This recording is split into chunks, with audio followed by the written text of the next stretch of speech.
Our hearts beat to the city streets. We began to feel the fire. இந்த உலகமே வியப்பா அதிசயமா பிரமிச்சு பார்க்குற இந்த ஆரோவிலில் அப்படி என்னதான் இருக்கு? உங்களுக்கு மன நிம்மதி வேணுமா, மன அழுத்தம் இருக்கா, கண்டிப்பாக ஆரோவில் போங்க அப்படின்னு சொல்கிறாங்க. ஆரோவில் போனால் நிஜமாலுமே உங்களுக்கு மன அமைதி கிடைக்குதா? Work pressure, family pressure and mostly IT செக்டரில் ஒர்க் பண்ணுற நிறைய டெக்கீஸ் இந்த ஆரோவில் தேடி வராங்க.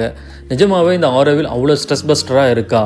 3500 ஏக்கர் ஃபாரஸ்ட்டில் மன அமைதிக்காகவும் மனிதம் போற்றப்பட வேண்டும் என்பதற்காகவும் ஒரு பியூட்டிஃபுல்லான பிளசண்டான சிட்டியை உருவாக்கியிருக்காங்க.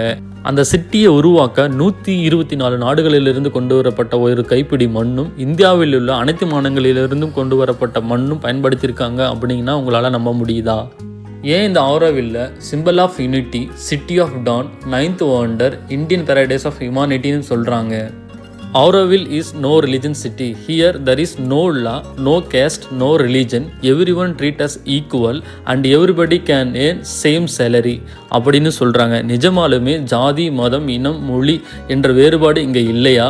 ஆரோவில் ஹிஸ்ட்ரி, அந்த ஆரோவிலில் இருக்கிற மாட்ரி மந்திர் ஏன் ஃபேமஸாக இருக்குது? அந்த மாட்ரி மந்திர் இன்னர் சேம்பருக்குள்ளே என்ன இருக்குது? அது எப்படி டிசைன் பண்ணியிருக்காங்க? இன்னர் சேம்பருக்குள்ளே போய் விசிட் பண்ண என்ன பண்ணணும்? அது எப்படி புக் பண்ணணும்?